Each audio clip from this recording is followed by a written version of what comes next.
Your pardon, gentlemen, but I'm obliged to ask you to lighten the load up the hill. I think you'll have some slight difficulty in waking my companion. Sir? Sir? Wake up, if you be so kind, sir. No breakfast for me. I never take breakfast. Breakfast? We're a long way from Dover yet, sir.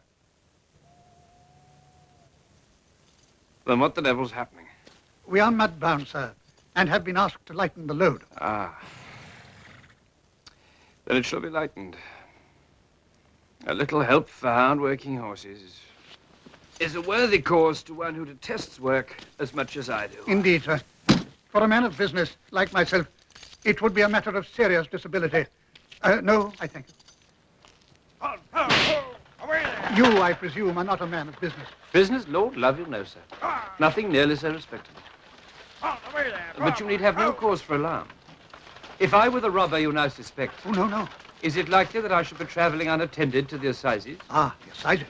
You are a lion of the law? A lion, you flatter me, sir. I'm a jackal rendering service to a far better fed lion than I shall ever become.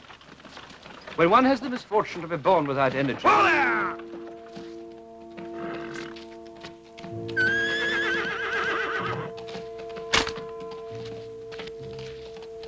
What do you say, Tom? I say it's an horse coming up at a canter, Joe. I say horse coming up at a gallop, Tom. Gentlemen, in the king's name, both of you. It would be useless, I fear, to assure you that this is no partner of mine. Ho there! Yep. You! Stand to rise your fire! Is that the Dover Mail? What do you want to know? Have you got a passenger? Mr. Jarvis Lorry? No, Carton. Sidney Carton is my name. I am Jarvis Lorry. Who wants me? Ah, it's Jerry, Master. Jerry Cruncher. I've got an urgent dispatch for you from Tea & Company. I know this messenger well, guard. There's nothing to fear. I belong to Tellson's Bank in London. I'm going to Paris on business. Wait, a crown for a drink. Hello, you! Yes? Come on a foot pace. And if you're wearing a pistol, don't let me see your hand go near it. Oh, hello, Master.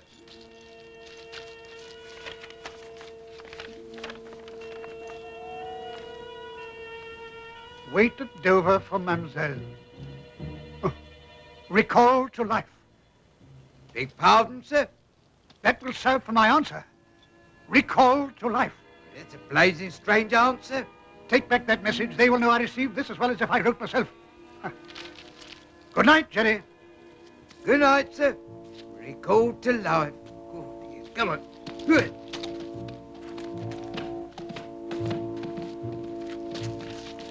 That was indeed a blazing strange answer. Over there! Get up!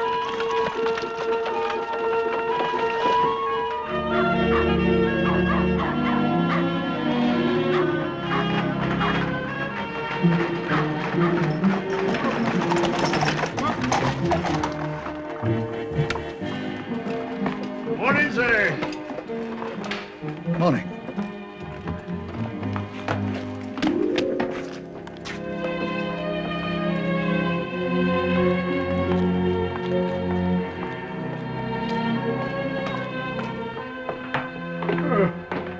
I want a bedroom and a barber.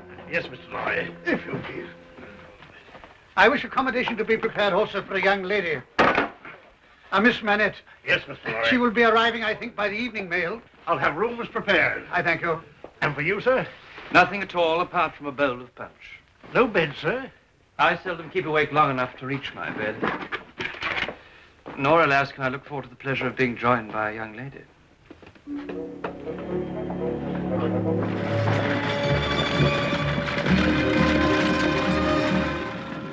You are traveling home to France, Miss Manette? I'm going to Paris. Oh. But England has long been my home. You know this country well? I used to come here often before the war. It's a pleasure to be able to travel freely again.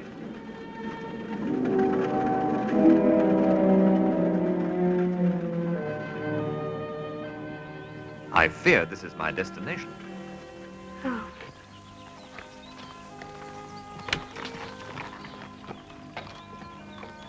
How very rude. May I hope we shall meet again? Perhaps on the package ship tomorrow. It would be a pleasure to me, Mr. Darnay.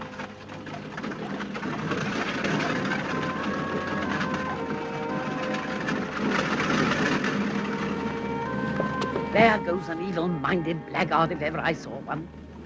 Oh, Mr. Darnay? Oh, I thought he was a most agreeable gentleman. No, not your Mr. Darnay, miss. The other one. Though I might have known you'd have eyes for nobody else.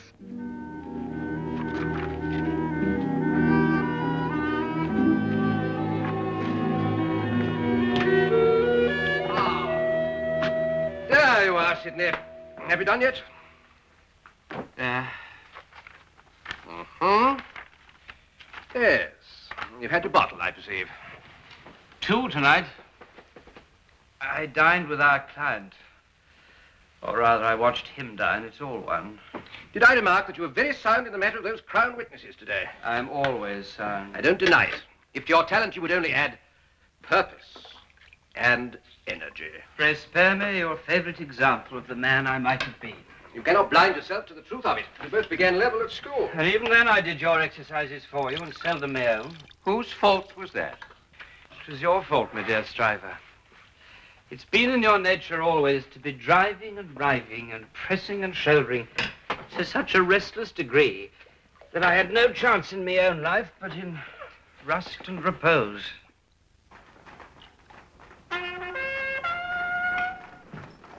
Is that the mail I hear? Is, if I may point a moral, Sidney. Oh, hello. Hello. What a charming creature. Look, Sidney, here. It's most picturesque. How say you?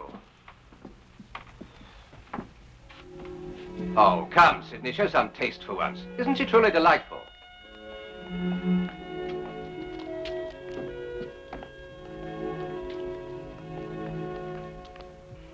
A pretty little doll.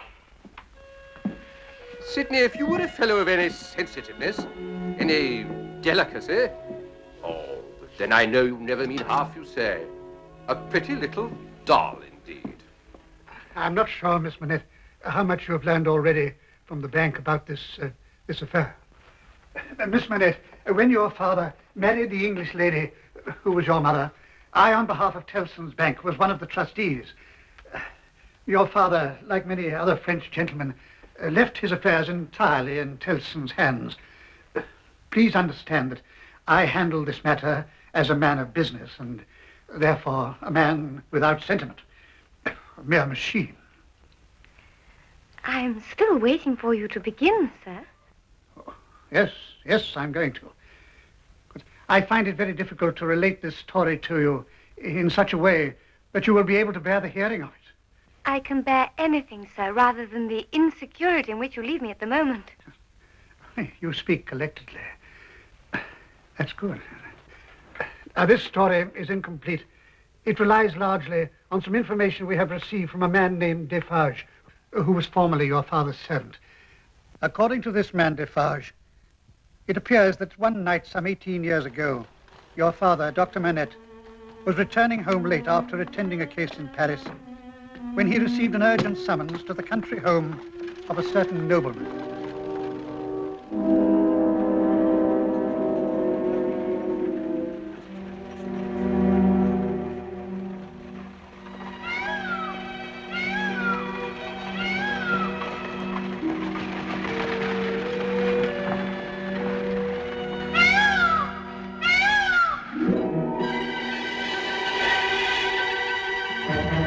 The patient was a young peasant girl. The doctor found her suffering from a high fever of the brain. To keep her quiet, she had been gagged and tied with sashes and scarves. No thought was given as to whether she might suffocate. In fact, it would not have shortened her life by much if she had.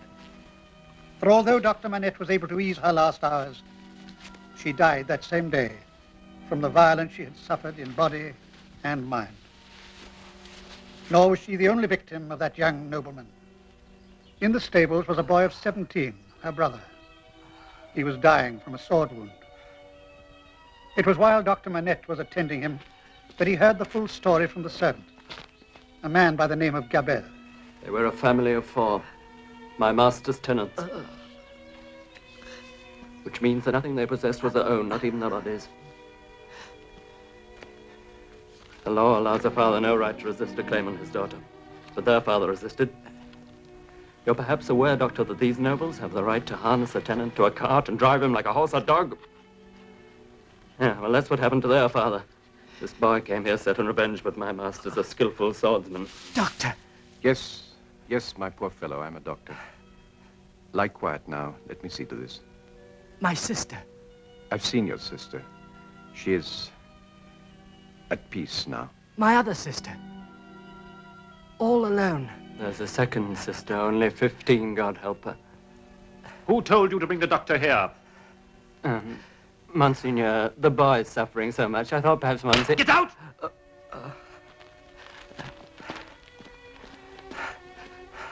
Doctor, you were not summoned here to listen to the babblings of this hind. You promise?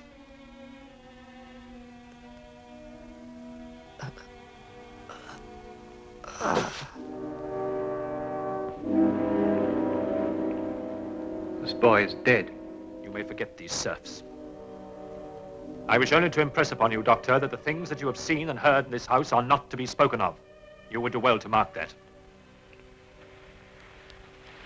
But Dr. Manette had a conscience which would not allow him to heed that warning.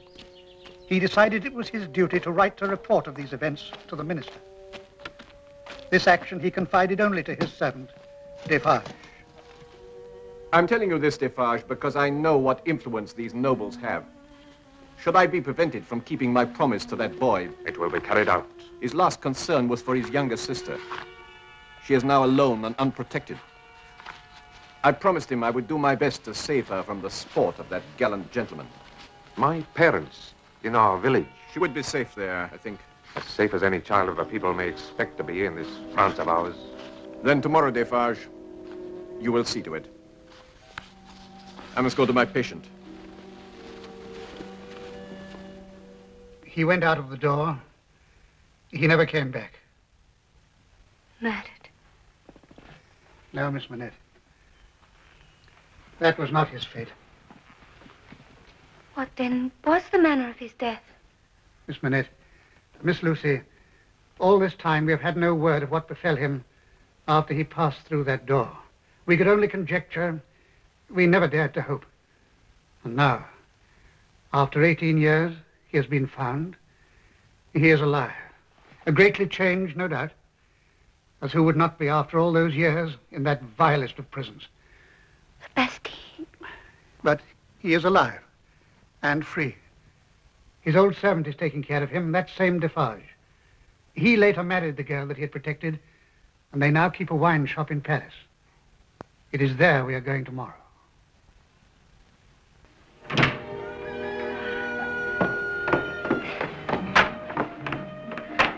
Oh, Mr. Darnay. Oh. Madam? You are not Mr. Darnay. Mr. Carter. I'm so sorry. But at your service, nevertheless. I do beg your pardon, sir. I was under the impression that you were someone else. Would that I were. Providing always that my awakening was graced by so charming a lady. Oh, come away. The man's not yet sober. Two such charming ladies. Ah, you're ready. Now, where is that porter? Porter! Coming, sir. I've been to observe the sea.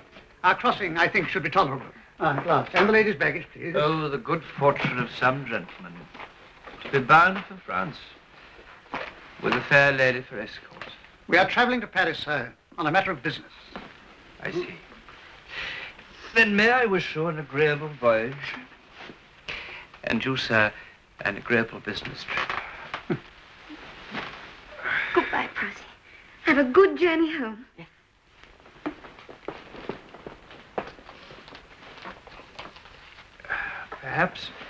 Perhaps I may offer you a small consolation, madam, for the disappointment of being left behind. Disappointment? If ever it was intended that I should cross salt water, do you suppose Providence would have cast my lot on an island? It's a strange prejudice. France has so much to commend her.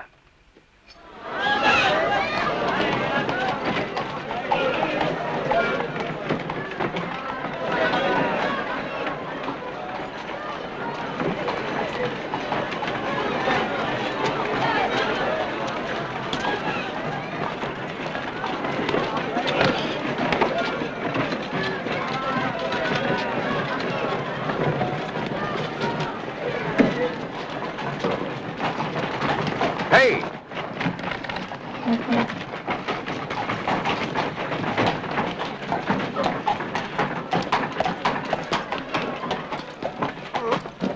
One cask only. One only, Monsieur Defarge?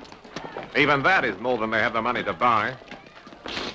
Ah, the people will soon forget the very taste of wine. Ah, many of them have forgotten it already. Aye, we taste nothing but black bread and death.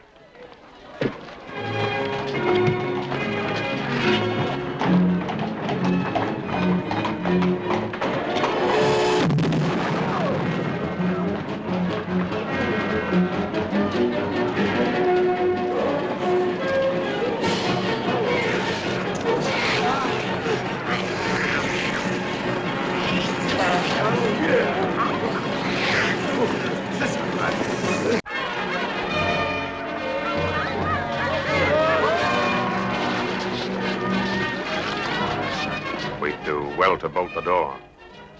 Once the tigers tasted blood. Tiger. Poor crazed cattle.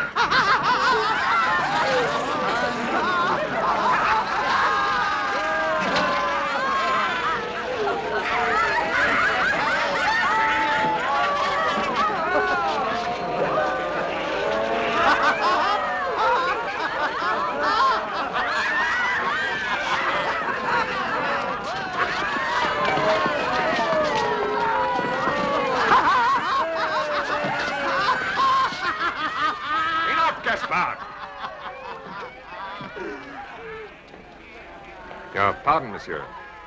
Strangers are rare in this quarter. I think you're looking for me, Ernest Defarge. My name is Mr. Lorry.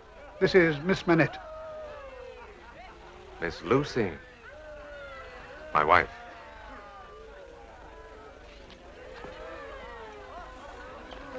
You'll have forgotten me, I think. Follow me closely.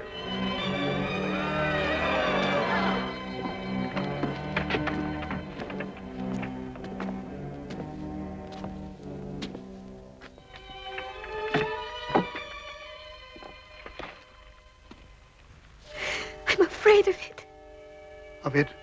What? Of him. Of my father.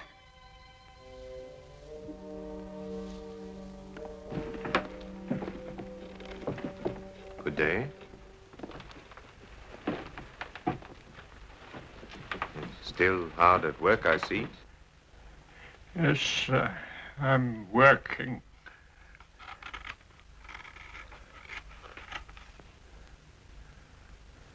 We have a visitor today. Show monsieur that shoe you were working at. Take it, monsieur.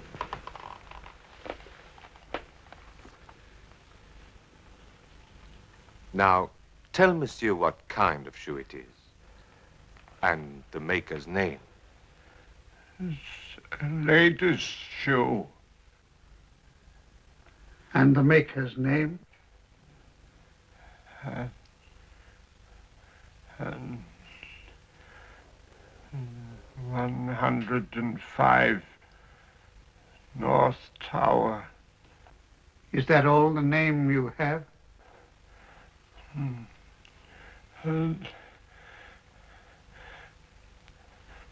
105 North Tower. Monsieur Manette, do you remember nothing of me? Do you remember nothing of this man? Look at him. Look at me. Is there nothing rising in your mind? You've recognized him, monsieur? Yes. Just for a moment. I thought at first it was hopeless, but just for a moment. Shh. Back.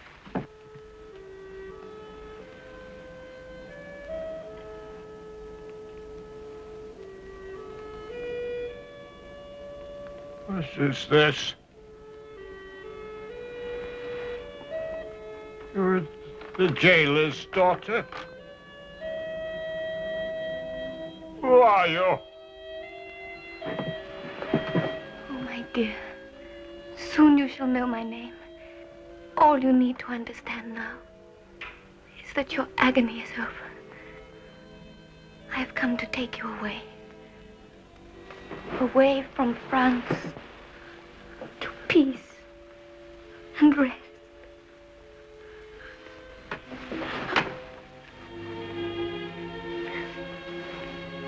Good gentleman, he understands. Thank God.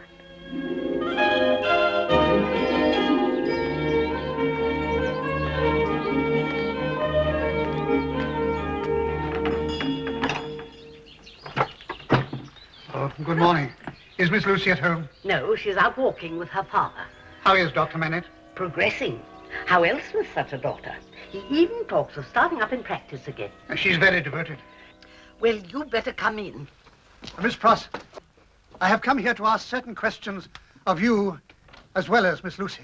Of me? Do you recall a certain gentleman, a young Frenchman, who talked with Miss Lucy in the Dover Mail when you brought her to meet me? What if I do? He was respectable enough. Oh, quite. I agree. He happens to be a client of mine. Mr. Darnay? Charles Darnay. Now, do you also recall another passenger in the coach? Another foreigner? A man named Barsad? There was an evil-looking ruffian who never opened his ugly mouth. Seated beside Mr. Darnay? Yes, he was. Good. That is the evidence we want. What's all this about? I'm afraid, Miss Pross, my client finds himself in grave trouble. He appears to be the victim of a pernicious plot, engineered, I am sure, by this man, Barsad.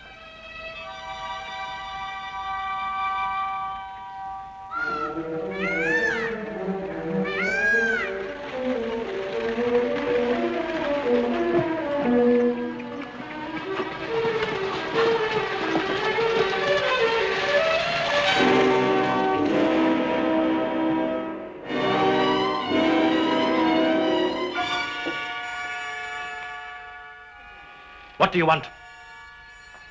The Monsieur Barsad here to see you, Monseigneur. Ah. Send him in.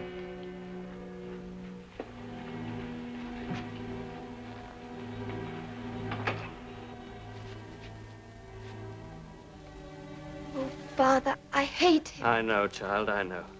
But as long as they have these rights, you know what it means to resist. If only Monsieur Charles would come back. And he is already in prison? Newgate, awaiting his trial, eating and sleeping with the scum of the streets. Excellent. A nobleman condemned to live with cattle. My cousin will at last begin to appreciate the benefits of our own good French system.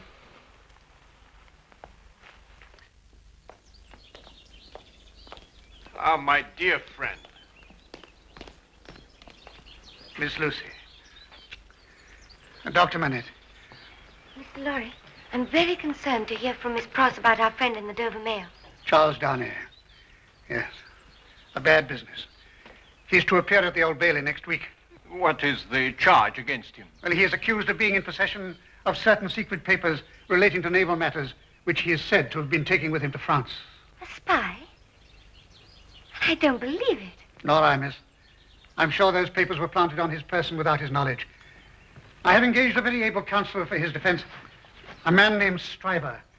Now, this gentleman wishes me to ask you if you would be willing to appear in court in Mr. Darnay's defense. Willingly. Good. Then I shall arrange for you to be escorted there by a messenger of the bank, a man who knows his way about the place. Glass, lady! Half ripe tomatoes, and that says all fine. Half ripe tomatoes, and Swam ashore from the Alps. Be a long time before he takes a bath again. No, look, my precious, lead on, you wet. And we haven't called jail fever already. Well, I'm getting you there as quick as I can. Might as well enjoy the fun while you're about. Oh, here's something to make you laugh. I don't know what he's done, but I'll bet Body snatching. Here, this way, ladies, this way. Make way there. Witnesses, witnesses. Make way. Yes. Follow me, ladies. Oh, no, we're too late. We'll have to wait till the prisoners go by. Which one's your treason, miss?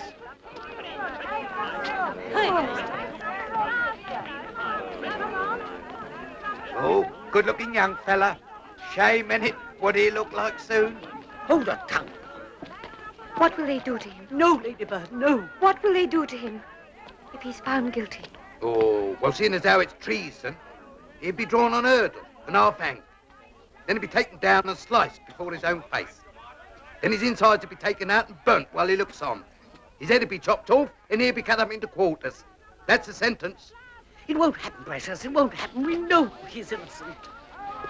Oh, for goodness sake, get us out of this place. Allow me. Oh, Mr. Carton. The same. A new ache here, of course, but in all other respects, the same. Follow me closely. Here, I'm looking after these ladies, sir. Heaven help them.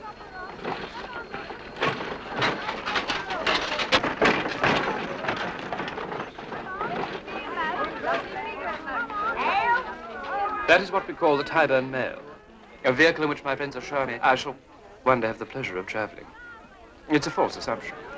I live by crime in what is not only the easiest, but quite the safest way. This is where you'll go in. Mr. Lorry will join you as soon as he and friend Stryver have completed their business. Mr. Carton, are you acquainted with our case? I'm part of your case. Where the great Stryver goes, there follows his jackal. I did not know. Mr. Carton. Please. You will do your best for Mr. Darnay. After such a request, I shall be doubly industrious on his behalf.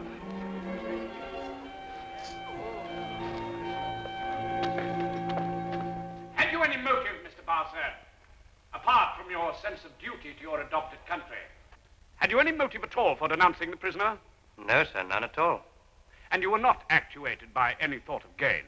Certainly not. I did only what I thought was right. If I'm offered any reward, I shall decline to take it.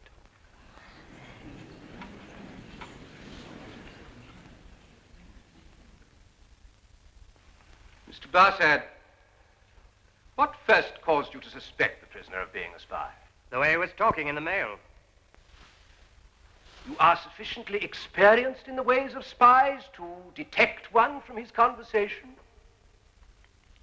Perhaps I am a little Sharper than most people? No doubt. So it was on account of the prisoner's conversation that you decided to get out and follow him when he alighted? It was. As a result of which you saw him handed certain papers by a certain mysterious stranger? I did. You had never seen these papers before? How could I? These papers had never previously been in your own possession? I don't know what you're talking about. I am suggesting that you acquired these papers for yourself sometime previously. And in the darkness of the coach, you transferred them to the person... It's a lie. Transferred them to the person of the man who now stands there in the dock, falsely accused to satisfy your own greed for enrichment. It's a lie, I say, a foul lie. Those papers were given to him in the dockyard, and I wasn't the only one that saw it. I've said already I've no wish for any reward. Miss Manette, we have heard some evidence as to your conversation with the prisoner in the Dover Mail. Is there anything of which we have not heard? It's impossible, sir, to recall every word. Impossible or inconvenient? I will endeavor to refresh your memory. Did you and the prisoner hold a discussion about the recent war with America? Yes, we did. Speak up, please. Now that I have recalled your mind to that event, perhaps you'll be able to tell us what was said about the war with America. The gentleman tried to explain to me... Do you mean the prisoner? Yes, my lord. Then say the prisoner. The prisoner tried to explain to me how that quarrel had arisen. He said... Yes? He said that as far as he could judge, it was a wrong and foolish one on the part of England. Silence! Anything else? He added, but there was no harm in the way he said this. It was said laughingly and to beguile the time. What did he add? He added that he thought perhaps George Washington might make as great a name in history as George III.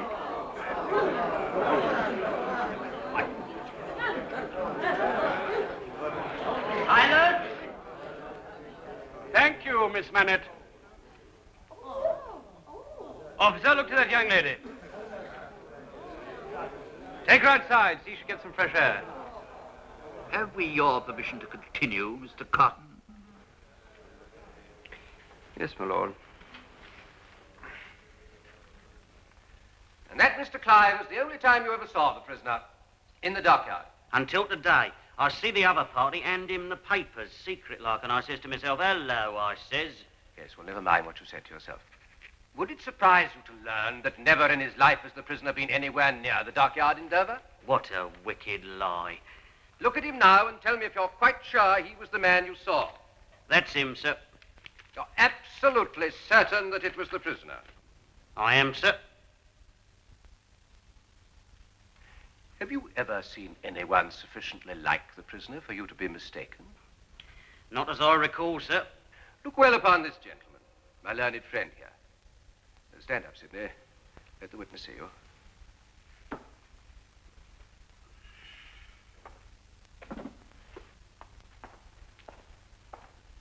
That's right. Remove your wig.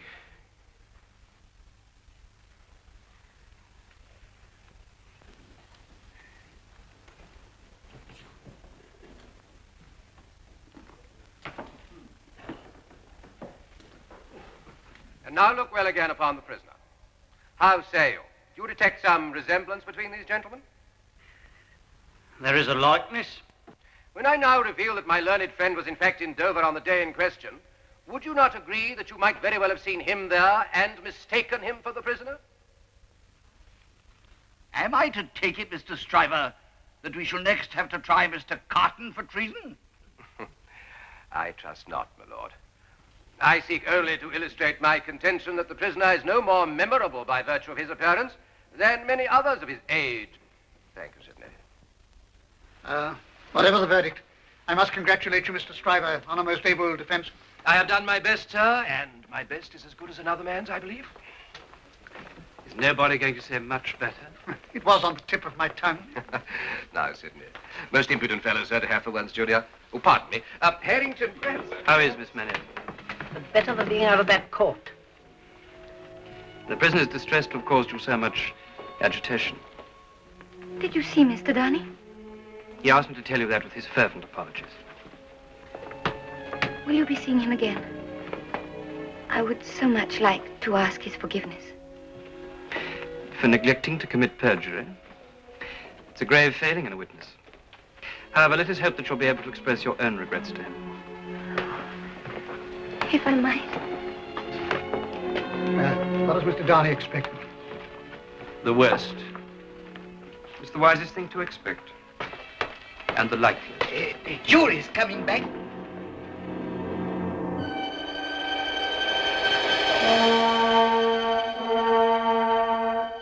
Have you reached a verdict?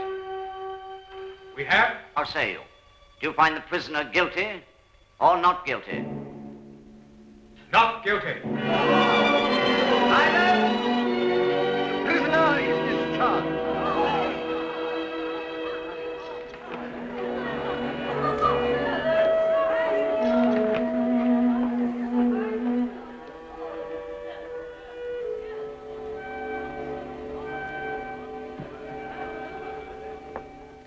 I am only just beginning to feel that I belong to this world again.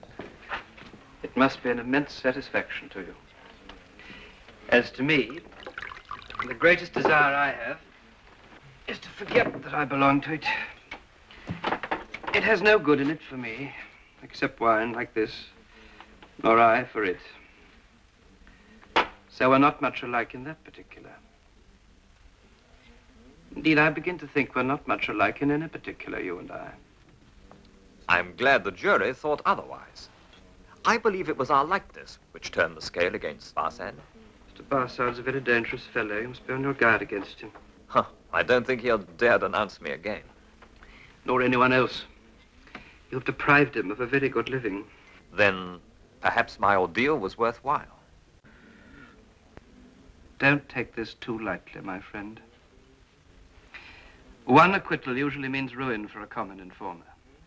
Mr. Barsad will have to take his revenge quickly then. I leave in a few days for France. No doubt you'll soon be back. Does this country not hold a certain irresistible attraction for you? Why don't you call a health, Mr. Darnay? Why don't you give your toast? What toast? It's on the tip of your tongue. It ought to be.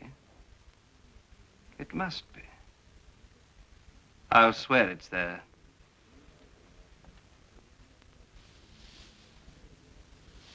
Miss Manette, then. Miss Manette, then.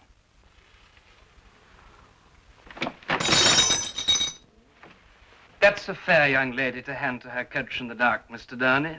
That's a fair young lady to be pitied by and wept for by. How does it feel? Is it worth being tried for one's life? To be the object of so much sympathy and compassion, Mr. Darnay? You puzzle me, Mr. Carton. I probably owe my life to you. Yet it now becomes apparent that you have no liking at all for me.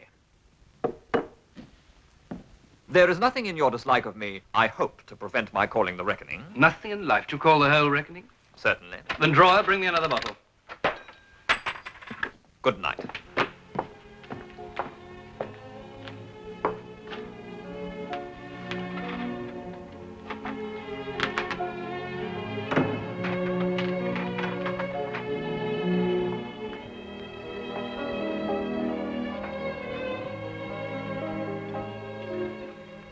Why should I like a man because he resembles me?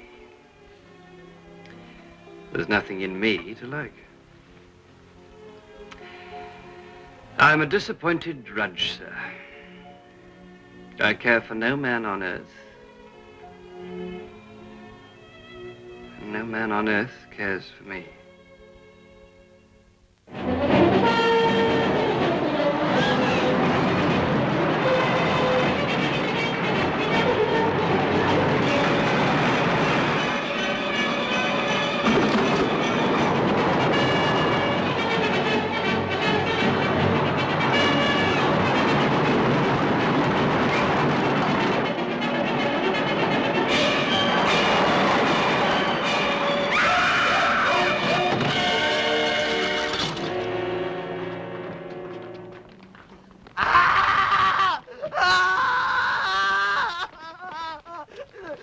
has gone wrong?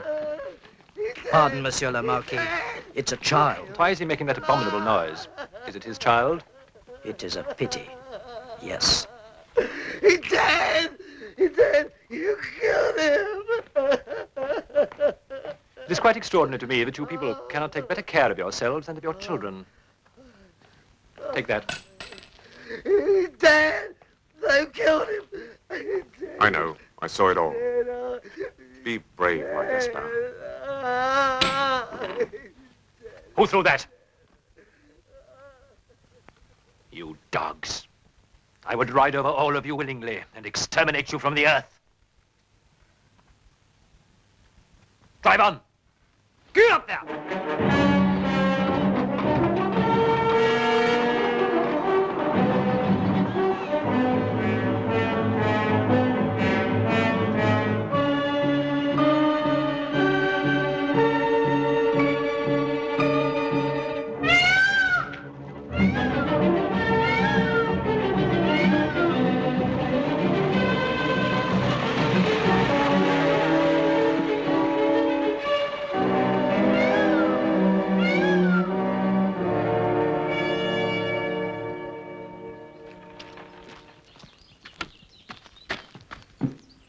Ah, there he is, fresh from his English jail.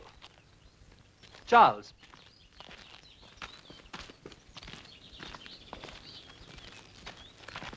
My cousin Charles, Monsieur Poulon. My respects, monsieur. Your cousin has been telling me about you. A young man with strange views, eh?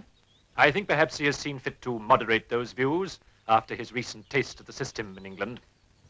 To me, it's preposterous that this is a farming estate. Yet, there isn't one single family in the village out there which has even bread to eat tonight. Let them eat grass. That's what I always say. Let them eat grass. Well, Charles, judging from your recent conversation, you do not appear to have learnt very much from your little lesson. You speak, sir, as if my misadventure in England was not entirely chance. I warned you, my friend, I will not tolerate the spreading of disaffection among my tenants. You needn't concern yourself any more on that account. I am here only to collect my few small belongings, after which you'll see no more of me. You will forgive my idle curiosity, but how do you graciously intend to live? I must do what the noblest of my countrymen may have to do one day. Work. In England, for instance? Yes, in England. With a name as hated as ours, France holds nothing for me. In England, I have another name. You may as well know now, my visit there was for the express purpose of planning my future life. We must not keep you from her a moment longer than necessary. Goodbye, sir. Goodbye.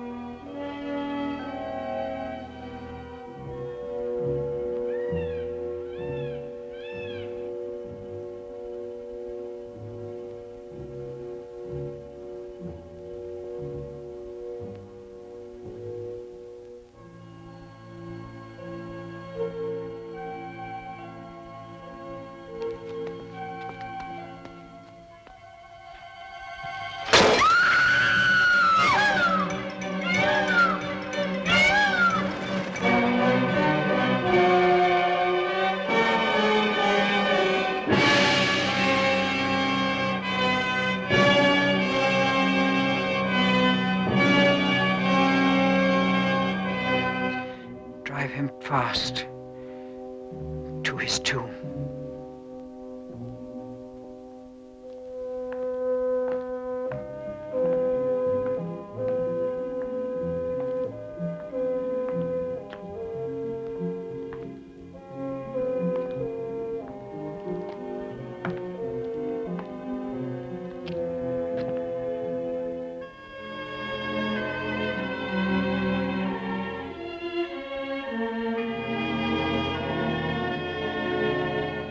Here again.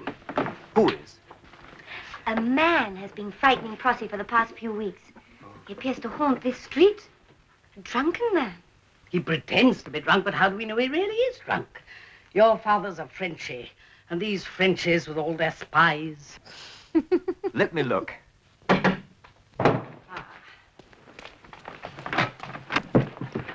I wanted to... Doctor, come quick. Yes, I'll come at once, Mr. Miller. You run on back, have some water on the boil. Right. I'll walk with him. Keep an eye on him, just in case. That drunkard's gone. Don't wait up for me. Good night, my darling. Good night, Miss Pross. Good night. Good night, Miss Pross. Doctor, I've been awaiting an opportunity to ask if I might come and see you in private. You're ill, Charles? Oh, no, sir. It's not my health. Ah. Then if it's what I think, you better come before I take surgery in the morning. Thank you, sir. I appreciate your understanding. If you ask me, he's hiding behind that tree. There, he moved. I knew it. He's very intoxicated. Why should a drunken man trouble to hide himself from the doctor, miss? Answer me that.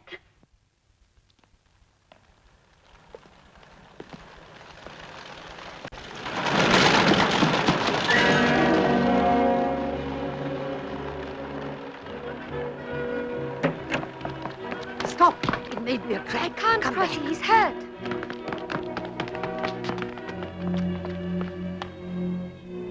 It's Mr. Carton. That'll cause more worry for us. He's hurt his head. Lucy. Beautiful Lucy. Mr. Carton, can you walk? Just a little way. Help me, Prossy. Leave him be, I say, disreputable sot. What's he up to here? That's what I want to know. Frightening us out of our wits and falling about all over our street. This way, Mr. Carton. Carefully. Down here. My humble pardon. I never intended to venture into this house. Prossy, will you be so good as to brew a pot of coffee? I'll not leave you alone with a man in his state. Nonsense. I wouldn't touch a hair of her head. Of course not.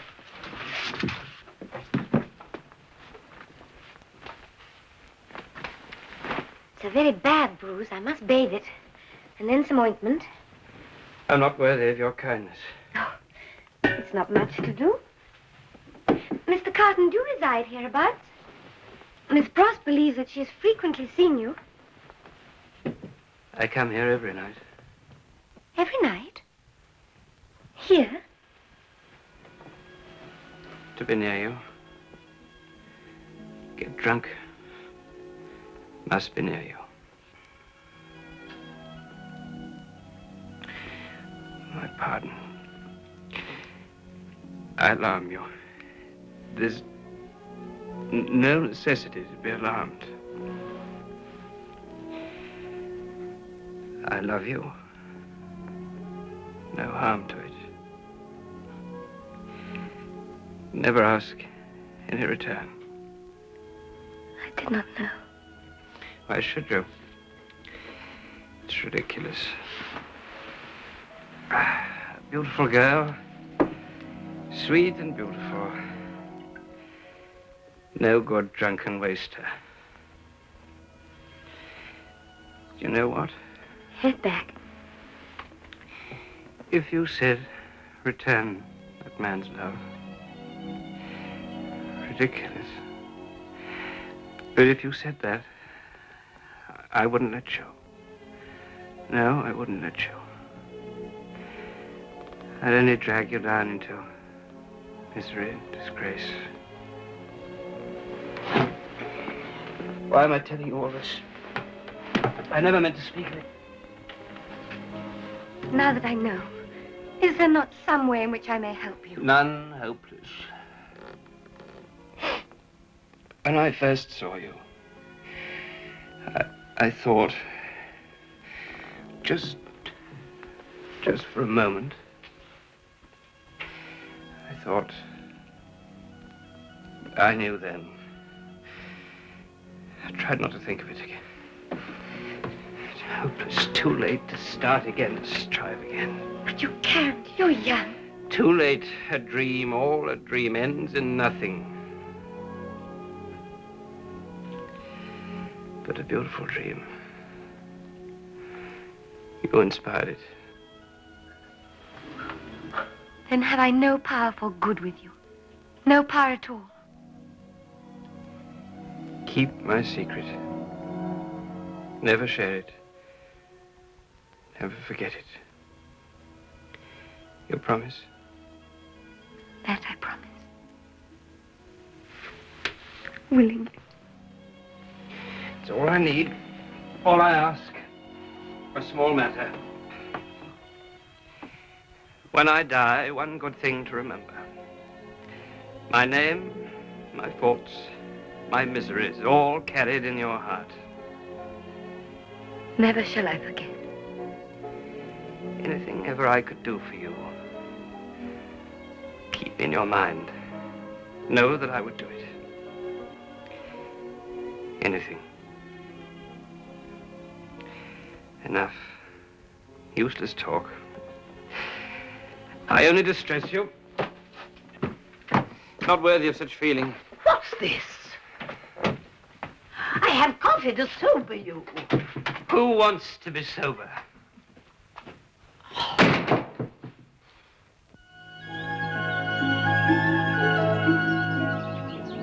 Believe me, Doctor, it's the last thing I want ever to part you from her again. What I ask as a fellow exile is to be allowed to share this new life with you, under the same roof, if Lucy will accept me. Lucy, of course, is the whole world to me. Without her, my return to life would mean nothing. But if you are essential to her happiness, and I truly believe you are, then I must give her to you, Charles. Dr. Manette, I swear you shall never have cause to regret your faith in me. You're no doubt eager to speak to her, and that I think is a patient I hear. Doctor, before I see her, there is one thing I should tell you. My name as an exile is not my true name. Oh, stop. I take you as I've come to know you, Charles. Tell me nothing more. But, sir... No, don't speak. You've been told what happened to me 20 years ago. If my future son-in-law is a past aristocrat, I prefer not to know it. Mr. Carton. Mr. Carton. Miss Manette, I'm here for a moment only, because I'm not a man who takes much time over apologies. I find myself owing so many that it's easier to dispense with the whole business. Then pray dispense with it. I would, but for one thing. I know from my hazy recollection that my behavior last night was unpardonable. That doesn't greatly concern me, it often is. But you made me a certain promise, which I recall as clearly as if I'd never taken a glass of wine. It shall be respected. Thank you. That was my chief concern in coming here, lest you might simply have been humoring a drunken fool. Is it not often said that the truth emerges at such times? And truly said. Miss Manette, in all my drunken babbling, there was not one false word. That's what I wanted you to know. You may rest assured that I shall never refer to this again. Charles. Come in, Darnay. I was about to take my leave.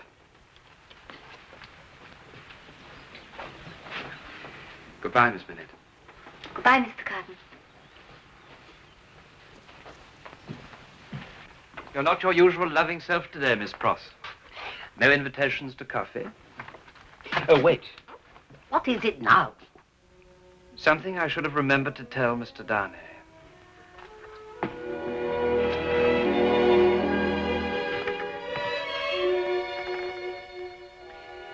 My profoundest apologies. Mr. Carton, you shall be the first to hear our news. No, Charles. We are to be married. I congratulate you most sincerely. I'm sure that nobody could make you happier. For my part, I have a piece of news which will be your first wedding present. I came back simply to tell you that we have nothing further to fear from our friend Barsad. He's no longer with us. No longer with us? He's dead. He took a false step into the river. I passed his funeral on my way here. That's a relief indeed. Though he could have chosen a better moment to inform us.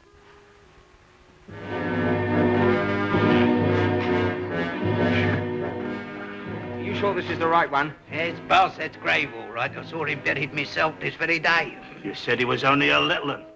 Well, he must have fattened himself up since I see him at the Bailey. He didn't die of hunger, this one didn't. Well, come on, let's have it.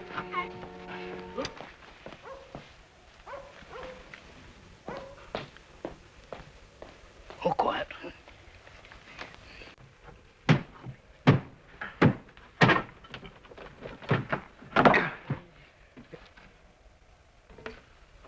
And how much is that worth to them medical doctors? Eh? A slippery wiper, swindling honest tradesmen. First one I've met that didn't turn up at his own funeral. It's on account of his dirty trade. Lost his reputation when they acquitted the French in. Now he has to make a new start. Let's put him back. Just like that bastard. Can't even be trusted to croak.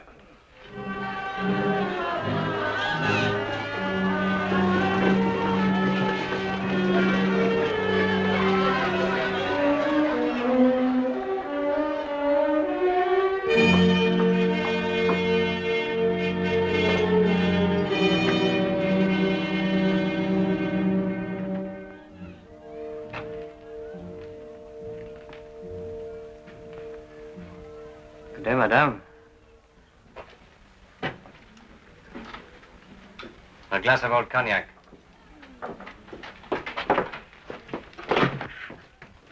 They have taken Gaspard. Oh.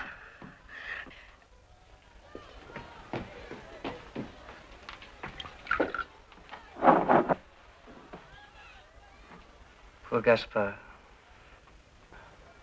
You are acquainted with Gaspard? I know him only as the assassin of the Marquis St. Evremont. This is my husband. Good day, Jacques. You deceive yourself, monsieur. My name is Ernest Defarge. Quite so. But isn't it the custom for those of certain sympathies to address one another as Jacques? You may address me as Jacques. Who sent you here to spy on us? Madam, whatever gave you such a preposterous idea? No one but a spy of the aristocrats would dare to speak to us like that. Wouldn't a far-sighted person do so? One who sees which way the wind is blowing. What wind, monsieur? You know very well, Jacques. The first puff of that wind swept the Marquis St. Evremont to his grave. And speaking of Evremont, I think you'll be interested to have news of his cousin, the new Marquis. He's settled in England, we know that. Yes, and getting married. Did you know that, too? You should have, for you're acquainted with his bride-to-be. To whom do you refer? Why, to Miss Manette. Didn't she call here once to claim her father? The poor, oppressed doctor. You see, I make it my business to find out these things. I could be a very useful comrade. Jacques?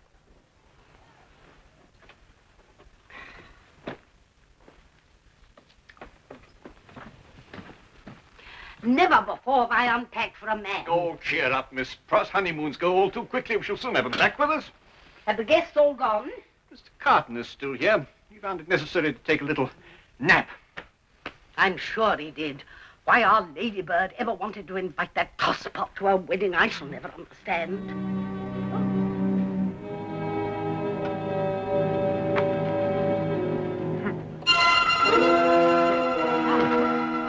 Doctor! Oh, Mr. Carton! Oh, Doctor, what is it? Mr. Carton! Mr. Carton! Oh, come quickly, the doctor.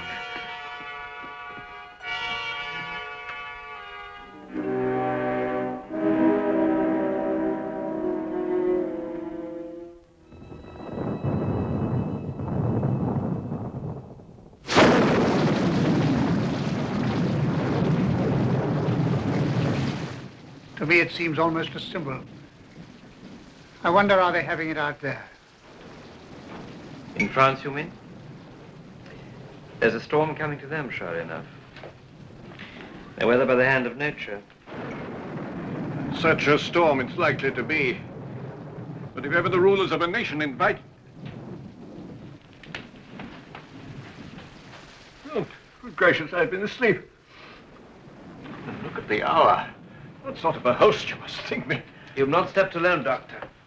I'm afraid it's this excellent wine of yours. Half undressed. Truly most ashamed. I'm afraid we all partook a little too freely. Not you, Mr. Norrie. Worse than either of us, Doctor. He lay back in that chair and snored loud enough to shame the thunder. I don't seem to remember. Nor I. A shocking state of affairs. Leaving the heavens to awake us. This is a storm indeed. Enough to bring the dead out of their graves. Jack 15! Keep away! Give me something to kill with! Hey! Jack 19! I was promised! I said Jack 19! The armory! That's the place for muskets! The armory!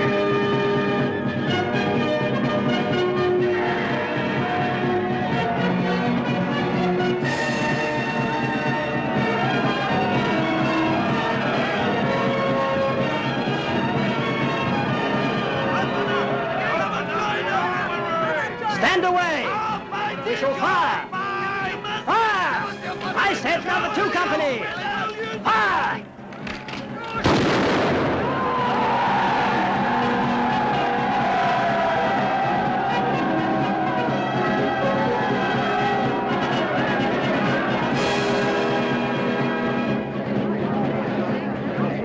The Gulf Francaise have come over!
Shot the people down. Stand aside. Show me the North Tower, quick! What? What is the meaning of 105 North Tower? What is the meaning? Does it mean a captive or a place of captivity? Or does it mean you want to die? Kill it! It is a cell number. Show it me! Follow me. Come on!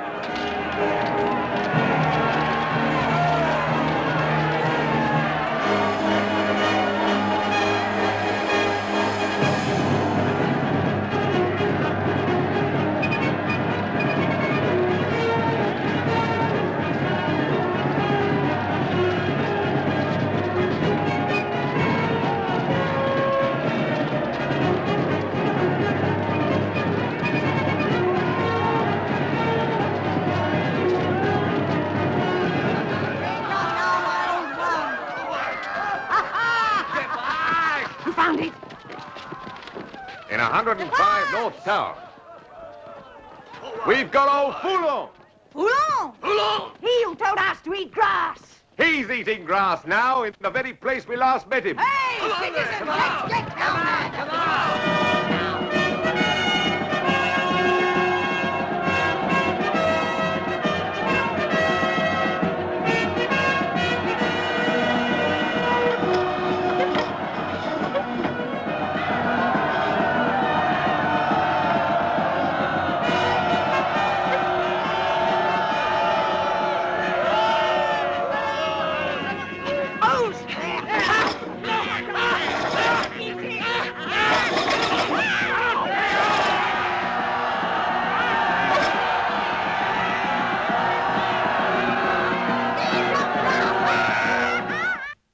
Mr. Lorry, can you not wait a little longer before you must leave for France?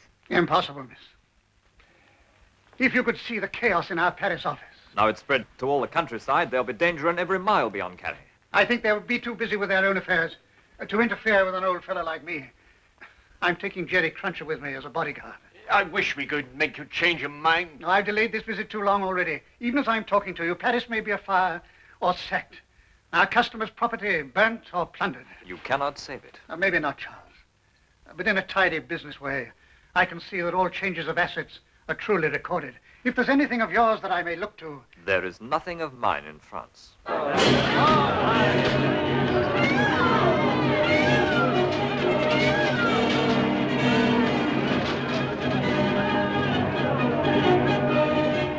But tell me only what the charge is. Acting for an immigrant. What I have done for my new master was in your interests. But let me only write to him. Father! Oh, not my daughter. Hold me responsible if you must, but what has she done? What have any of these others done? Father, don't let them take me. Oh, don't blame her. What have these others done? What have any of these others done? You ate, whilst we starved. Hello, Carton. I'm afraid Lucy's out. She and the doctor. I made sure they would be out before I came here to deliver this. I was visiting the bank this morning and saw it awaiting you in the rack. How did you know it was for me?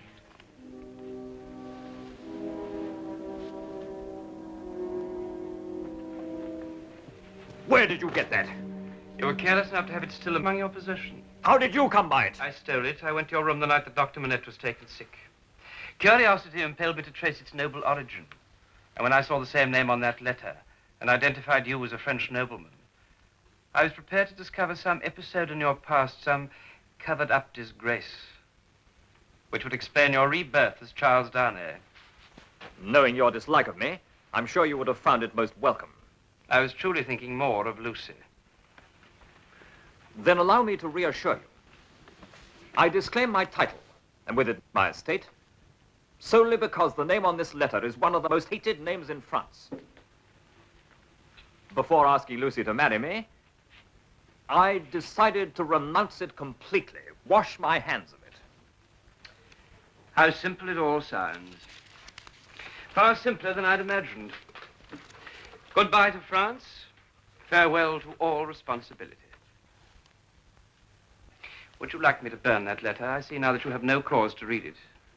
It comes from Gabelle, the man I left in charge of my estate. I sent him instructions long ago to give the people their freedom. Devil take it! You were right to chide me. Gabelle and his daughter have been imprisoned, taken to Paris and lodged in La Force. He fears for their lives.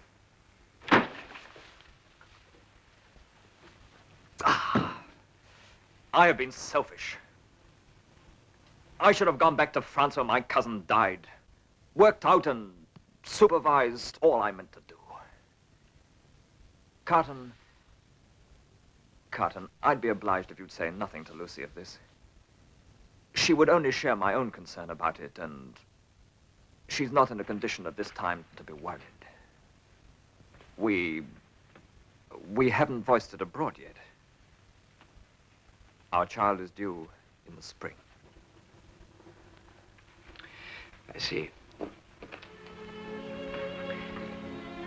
In view of that, I hope you won't contemplate doing anything foolish. You must leave me to make my own decision.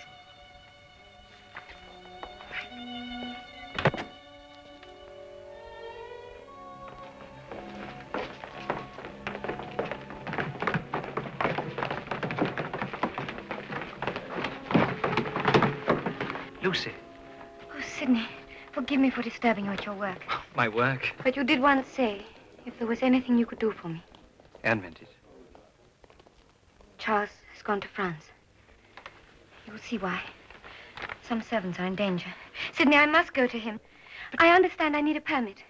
I would have gone to Mr. Lorry, but unfortunately he's in Paris already. Lucy, it'd be most unwise for you to go to France at a time like this. Sidney, I must. You may not know, but Charles's family were aristocrats. Yes, I knew. You knew? Then you will understand. But you can't. Sidney, I must. I know he's in danger. I must go to him.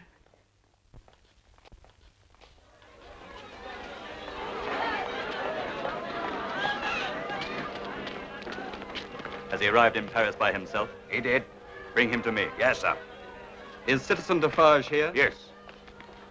Another from the list supplied by your excellent wife, Charles Darnay, or as he would prefer not to be known, the Marquis Saint-Albermont. Darnay?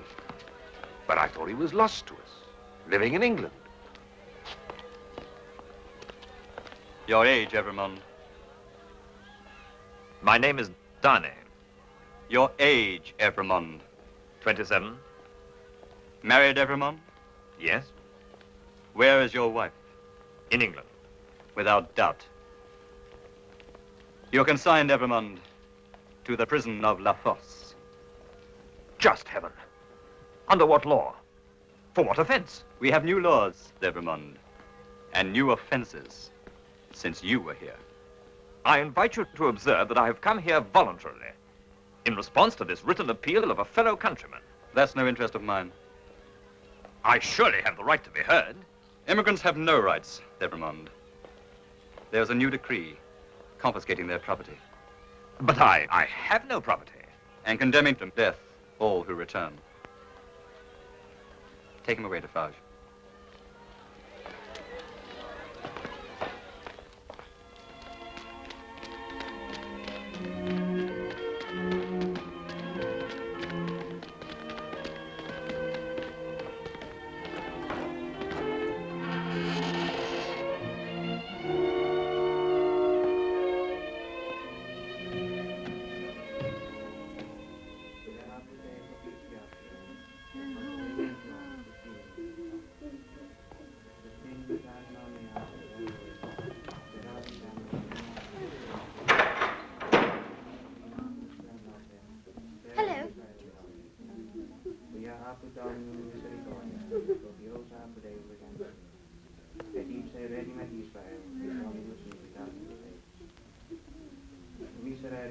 Monsieur Charles.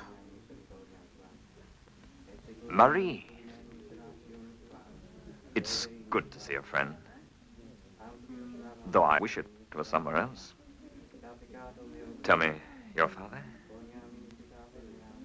Ah, I'm too late. Yesterday, I asked to be tried with him, but they wouldn't listen. Thank God at least for that. My cause is yours, Marie. And it's a good cause. We'll go out free together. You do not know them, Monsieur Charles. What did he ever do except be kind? Oh, I loved him so. gaudium et deliciam, et exultavam vos auriata. Averte patiam tuam peccatis meis, et omnes iniquitatis meas delit. That's my wife. Why, yes. Well, my wife. A pleasing day, eh? Beautiful day. 47 heads. I've got good news for you. Yes? Come here. What? Come. You sit down. The first name on your register. Here in Paris. Evremond? I took him myself to La Fosse. Last. Evremond. Is he alone? His wife is still in England. He asked me to communicate with her father. I refused. You refused? But why? That information is the one certain way of bringing her here. Dr. Manette has surely suffered enough. I'm not concerned with the doctor. It's his daughter. She's an Evremond now. But if she is to be punished for her marriage, it will mean fresh anguish for him. Anguish. You talk to me of anguish. What is one daughter beside a father, brother, sister, all dead at the hands of that accursed family? She is not of their blood. He's married 6 months. What if there's a child on the way? An Evremond. Now listen. I've had this family a long time on my register for extermination to the last of the line. Isn't that so? It is so. Then tell wind and fire where to stop. But don't tell me.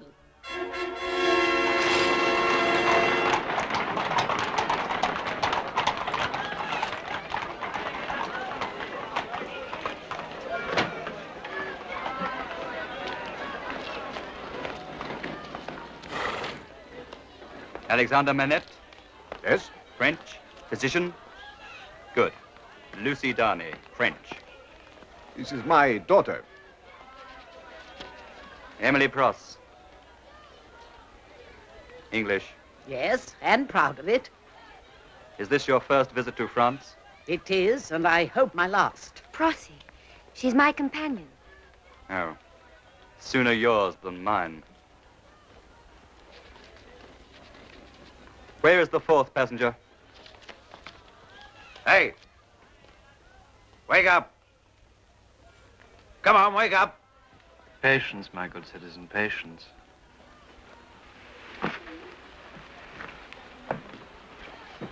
It's bad enough to rob a man of his dreams. Don't put your hands on me. I am no aristocrat. That's very true. Sidney Carton, advocate. English. What brings you to France? Your wines, my good citizen. What else?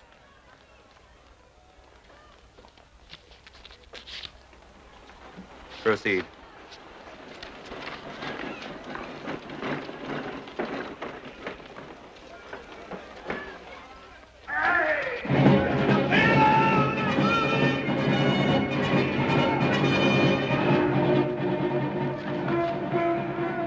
They're back, Master.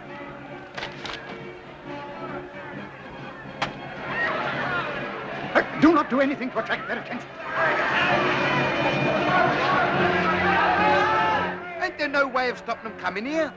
It's a convenient spot for an armory, between the two big prisons. Well, no, we dare not protest.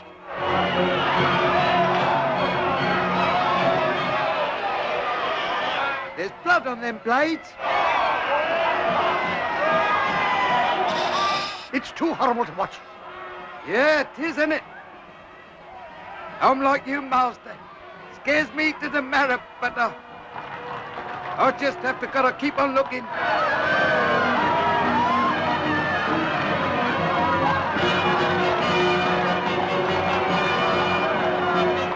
Mr. Lorry, was you expecting visitors? No. God help them, whoever they are. It's Dr. Manette.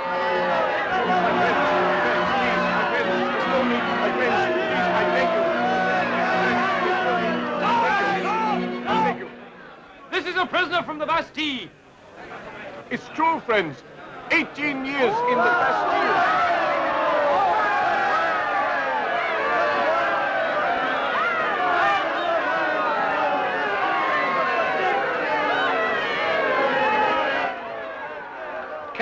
be the people I used to know? Brutality, I fear, only leads now to more brutality and worse. They can't even wait now for their prisoners to be tried. Oh, don't heed it, my precious. What would a banker know about it? What have I said? Charles Darnay is a prisoner in La Force. Oh, may heaven forgive me. We've searched everywhere he might have been. We heard this news but an hour ago. Dr. Manette hopes to plead for him at the tribunal. That's why we've come here. Well, then all will surely be well, judging by the esteem they show for him.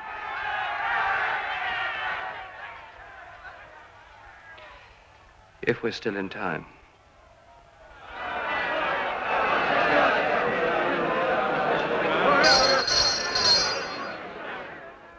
Any help I gave my father, sir, was only for the good of our neighbors. He was a kind man. He did his very best for them. Your father was executed as an enemy of the people. Do you dare to impugn the justice of this tribunal? I say you. Guilty. Death. Within 24 hours.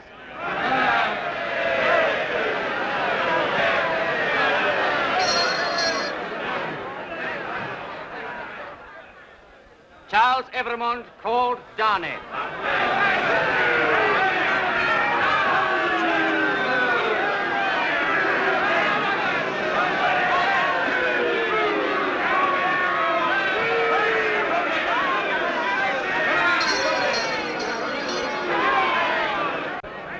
I knew Darnay was not his true name. Charles Evremond, called Darnay. You are accused as an emigrant whose life is forfeit to the Republic under the decree that banishes all emigrants on pain of death. Enemy of the Republic! Death!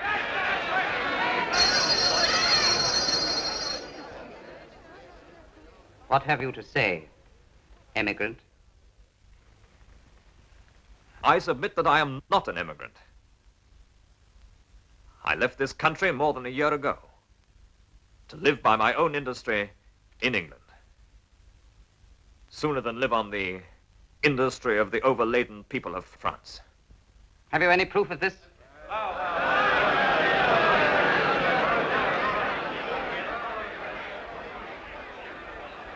Yes, I have. The truth of my statement will be confirmed by Dr. Manette, the good physician who sits there.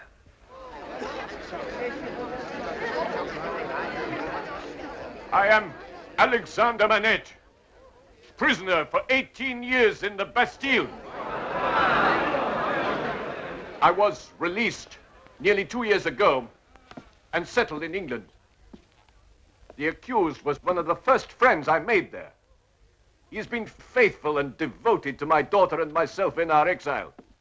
And she was a witness in his favor when he was tried for his life by the aristocratic English government as the foe of that country and friend of the United States. You have heard enough. We find the accused not guilty.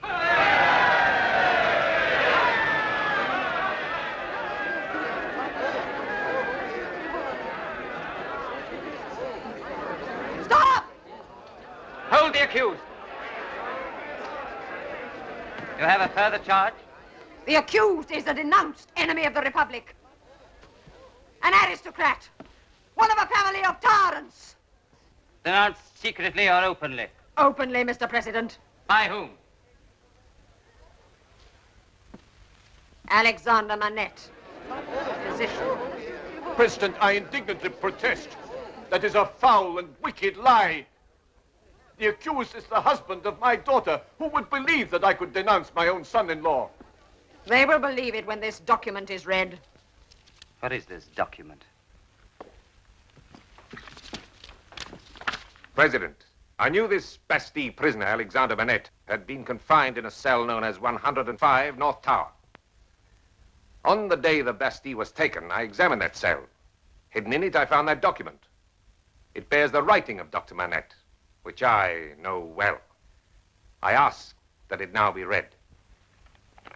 I, Alexander Manette, unfortunate physician, native of Beauvais and afterwards resident in Paris, write this melancholy paper in my doleful cell in the Bastille during the last months of the 10th year of my captivity. I write from the fear that soon my failing memory will erase from my mind the events I wish to record, lest the crimes of my oppressors be forever buried.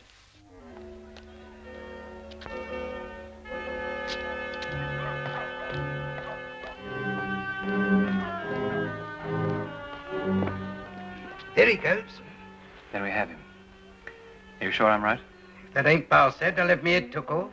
But what's he worth to us? And that remains to be seen.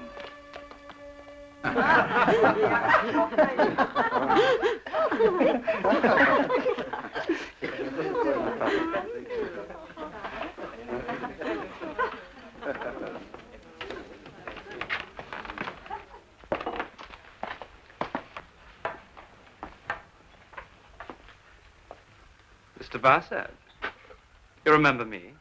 You mistake me for somebody else, monsieur. My name is Solomon, Jean Solomon. I beg your pardon, that was tactless. You would appear to have become a person of some importance, Mr. Solomon. May I venture to ask what function you perform? I have certain duties here with regard to the interrogation of prisoners. I might have guessed it. A spy. A secret informer.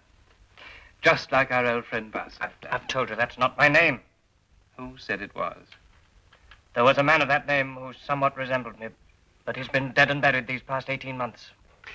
It is possible, Mr. Solomon, that I might have to ask you a favor. Some slight recompense for my tact in forgetting certain particulars of your past. Don't you dare to threaten me, Mr. Carton. You remember my name. I am flattered. I'd have you know that I stand in high regard here amongst the people who count. Excellent. That makes your friendship all the more valuable. Regard it as a game of cards. The stake that I resolve to play for, in case the worst happens, is a friend among the people who count. And the friend I propose to win, Mr. Solomon, is you. You'll have to hold a good hand, Mr. Carton. I do. Firstly, I am an Englishman with no axe to grind in France, and no cause to represent myself under another name. That's a very good card. My second one, Mr. Solomon, now in the employ of the Republican French government, was formerly Mr. Barsad, in the employ of the aristocratic English government, enemy of France and freedom. That's an even better card. You think I should play the ace, Jerry? You play it, Mr. Carton. Then fill up our friend's glass and let the ace be played quietly. That same Mr. Barsad was at one time in the employ of no less a personage than the late Marquis Saint-Evremond. For the love of heaven, be quiet. I think Mr. Solomon requires his cognac, Jerry. What do you want from me? Nothing at all, I hope. That will be determined by events now in progress. I was brought to my living grave here in the Bastille with only one remaining hope, that my servant, Defarge, may have been successful in saving the poor, hapless girl, who alone was left of the family exterminated by that young nobleman. He and his descendants, to the last of their race, do I now denounce to the crimes of I denounce them to heaven and to earth. This is a tragic and frightful testimony indeed. But in the name of justice, I must observe that Dr. Manette, either by reason of his failing memory or because it was unknown to him, makes no mention therein of the name of this nobleman he has denounced. I will name him. And no one in the world has better cause. For I was that young girl who was the last one left alive in that family. It was I who was rescued by Defarge and brought up in the village by the fishermen. That father, driven to death in the shaft, was my father. That mortally wounded boy in the stables was my brother. And that poor, outraged peasant girl was my sister. Do you think I haven't cursed again and again the name of that vile monster? He was the cousin of the accused, the Marquis Saint-Evremond.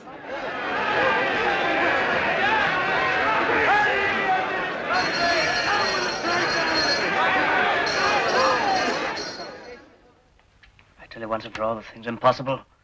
No prisoner ever yet escaped from La Force. Who spoke of an escape? Did you, Jerry? Not me, Mr. Carton. Let's hope there won't be no need for an escape. Amen. So you see, Mr. Solomon, we all three sit here around this table, hoping there'll be no cause to trouble you.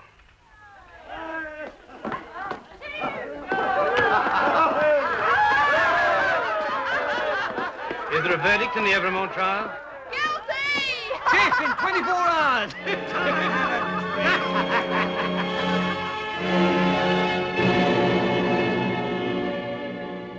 It seems, Mr. Solomon,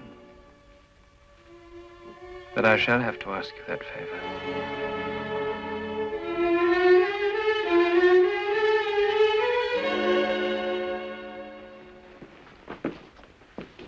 What happened? Oh, my precious. Oh, Prossy. My father is ill. The shock. If he could only regain the power of speech. He must have some sleep. And after he's slept, perhaps. You must rest now. Come. Come.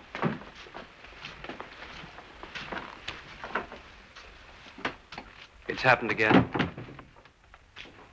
I feared it when that vile woman denounced the family of Evermond. The family? Well, you heard it yourself. I wasn't there at the end. You weren't there. I heard the verdict from the rabble in a wine shop. You're disgusting. Forget about me, I'm of no importance. Did you say the whole family was denounced? To the last of the race. You realize, I suppose, the danger in which this puts Lucy? Oh, thank God her relationship is by marriage only. Lucy is carrying a child in Evermont.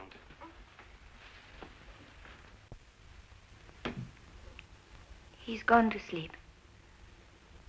Almost at once. Like a child. It's the best thing we could wish. Sidney, you're an advocate. You must know. There must be some form of appeal, some chance of a reprieve. I think perhaps there may be. Do you? Do you really believe that? We shall do all that's humanly possible. Better get a little sleep yourself now. He wouldn't want you to fret and worry. No. I think perhaps I may sleep. Now. Lucy.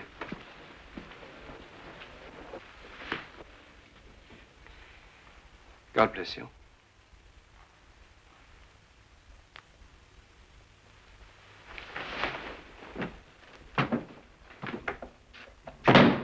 How can you be so unkind, so heartless? You know as well as I do. There isn't a chance of stopping this execution. None whatever. Then why raise the poor child's hopes? Mr. Lorry, you could waste all night taking me to task, and we haven't that much time. Will you please attend to everything I have to say? Ask me no questions and give me the promise which I shall exact from you. I have a reason. You understand now that Lucy is in grave danger. It depends upon you and you entirely to save her. Heaven grant that I may pardon. But how? I shall tell you how. I don't think I could depend upon a better man. Early tomorrow, have a coach and horses ready for a rapid journey to the sea coast. Then it's been starting trim at 10 o'clock. It shall be done. Tell Lucy tonight what you know of the danger to her child. Say that her father's in danger, too. Press upon her the urgency of leaving Paris at that hour. Tell her it was her husband's last arrangement. Tell her that more depends on all this than she dare believe or hope. I will. See Lucy and her father into a coach out here in the courtyard. Take your place with them. The moment I come to you, take me in and drive away. I may not be in a condition to assist you. Don't look at me like that. For once in my life, I am quite sober and deadly earnest. Promise me, solemnly, that nothing will make you change my instructions. I promise. Here, then, are my papers. Take them and keep them with the rest. You may need them tonight. It's dangerous to be abroad in Paris without papers. You are not to question my instructions. Remember your promise. I shall remember it. I hope to do my part faithfully. I hope to do mine.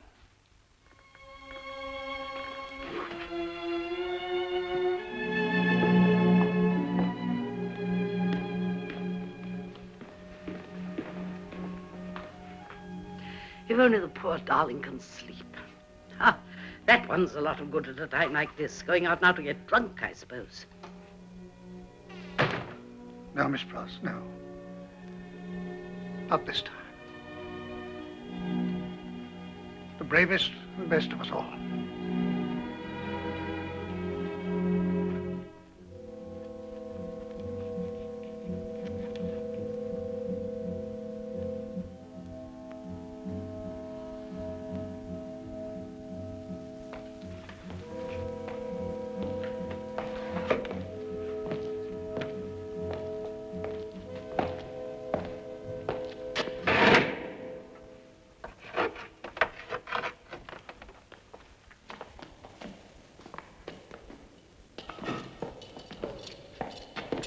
What do you want? Who is this? He's a friend of Evremont. He's English. Evremont. Poor old Evremont. He's got permission to say goodbye to him. Looks as if he has been making a night of it. Trying to keep his courage up.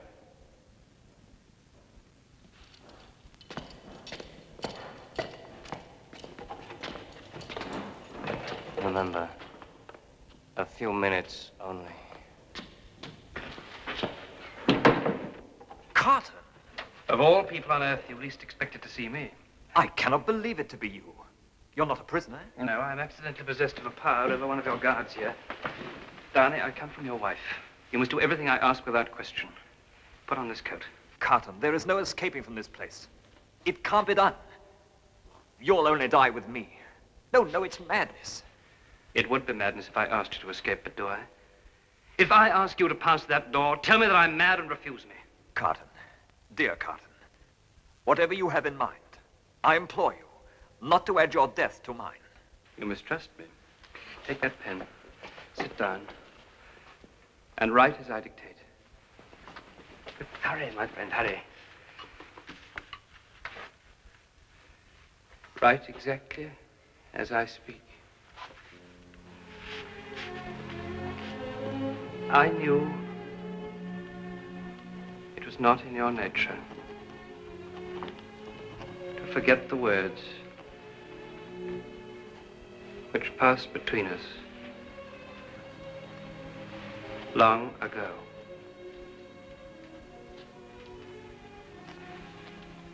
I'm thankful that the time has come when I may truly prove them. What vapor is that? Vapor? I'm conscious of nothing. Right on. That I do is no subject for regret or grief.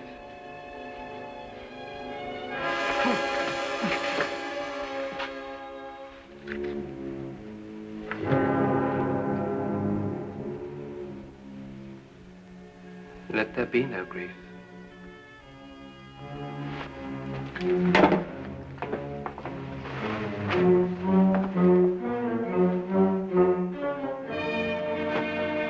Ah, Therese, I was just coming for you. I saw you here. I've some business to do before I go to the guillotine today. But today is your day of days. I shall be there for the 23rd head. Ah, Evremont. That'll bring the loudest shout. What I have to say is not for the ears of my husband. Huh?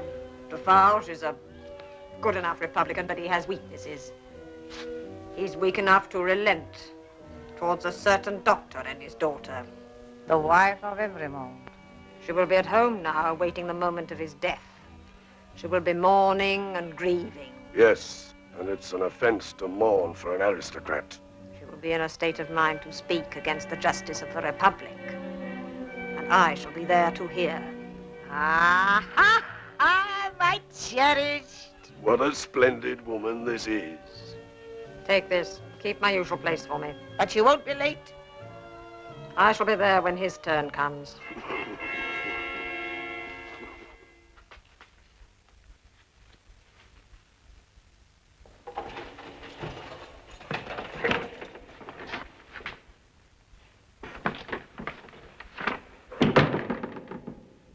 you see. Is your hazard so very great? My hazard, Mr. Carton, is whether you remain true to your bargain. I shall remain true to it. To the very end. Can any man keep to a bargain like that?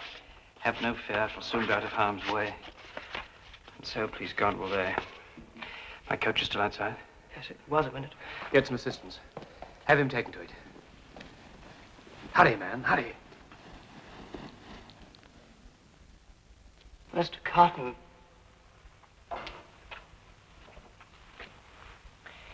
Tell them to take him to Tillson's bank.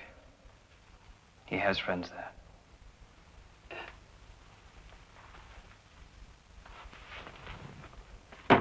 Hey, you there. Goodbye, old Sidney. Hey, you there. Gentleman needs a bit more help this time. Out like a light. I'm not surprised the load he had when he came in. I wish I were rich enough to stick like this one.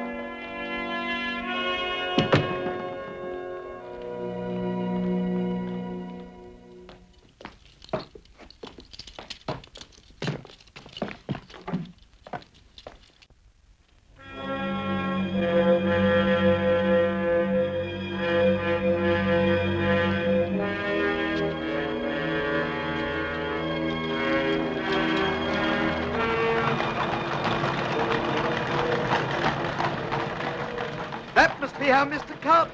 All right, put him in this coach. He can sober up on the journey. Right. You have your papers all right? And Jerry's? Yes, don't bother about us. We can look after ourselves. You and Jerry will follow in the second coach. Now go and send Miss Lucy out immediately.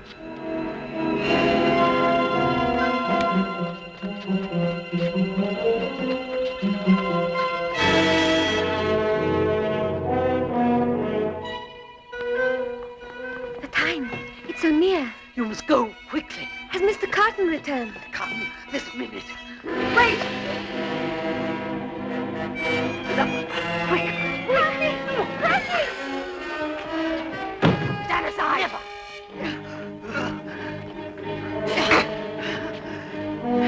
You can't get the better of me. I'm a Briton.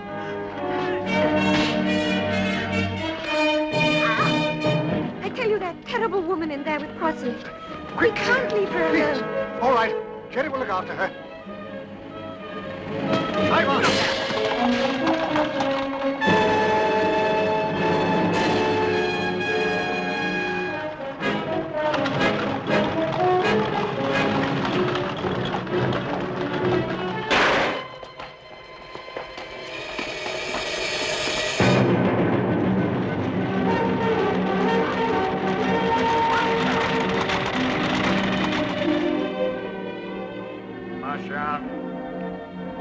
Benoit, Garneau, Gabelle.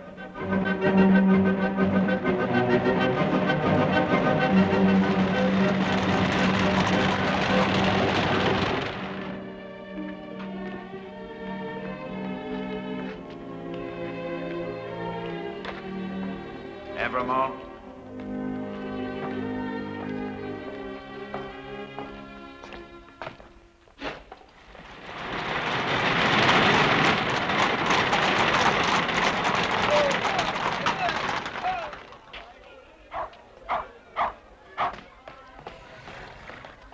Four travellers to England. Jarvis Lorry, banker, English. That's me. Alexander Manette. Alexander Manette.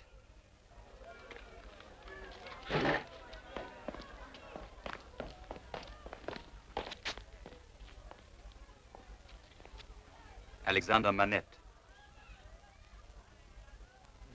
Can it be the same? Lucy Darnay, of course, his daughter, the wife of Evermond. That is so. Evermond has an assignation elsewhere. Sidney Carton, advocate, English. It's proving difficult to waken our friend. I recall this Englishman, the one that even a revolution couldn't keep from our wines. Let him dream on.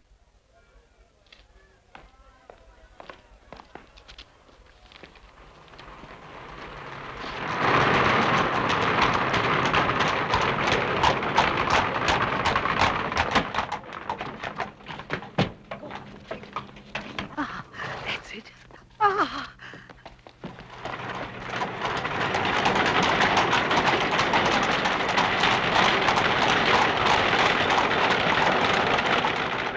Marchand. 21 Gamel. 22 Duvernois. 23 Evremont. 24 Garneau. 25 Carnevesh. Monsieur Charles. Monsieur Charles.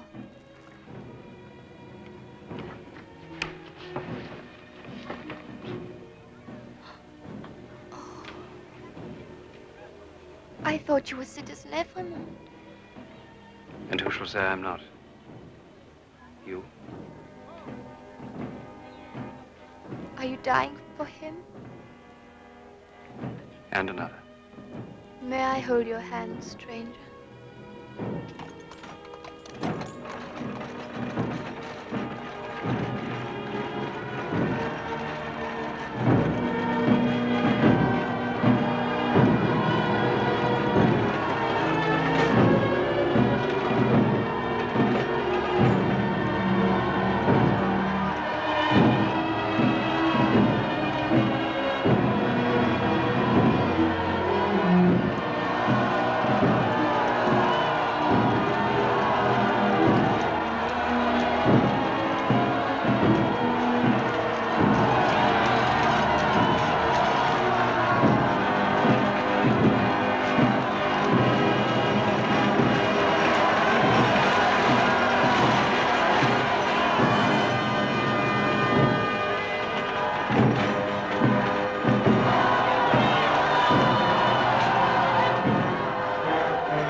He's going to pay the forfeit.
Keep your eyes on me and mind nothing else. I mind nothing while I'm with you. I shall mind nothing when I go. If they are quick. They will be quick.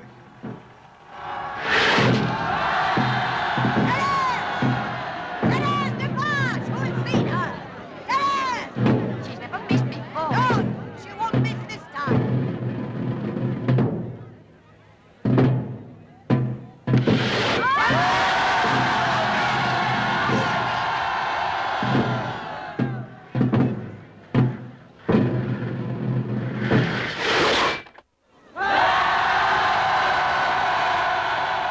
Here's the moment come.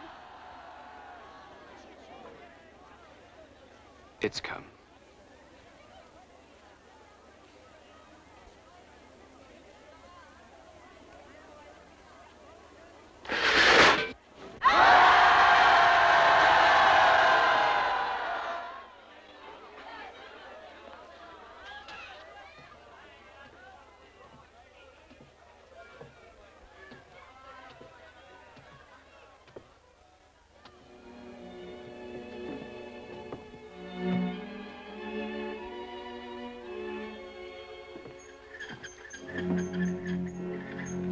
Suddenly, I want to weep. But I must hold my tears in check, lest they think it is myself I weep for. And who would weep for Sidney Carton? A little time ago, none in all the world. But somebody will weep for me now. And that knowledge redeems a worthless life. Worthless, but for this final moment, which makes it all worthwhile. It is a far, far better thing I do than I have ever done. It is a far, far better rest I go to than I have ever known.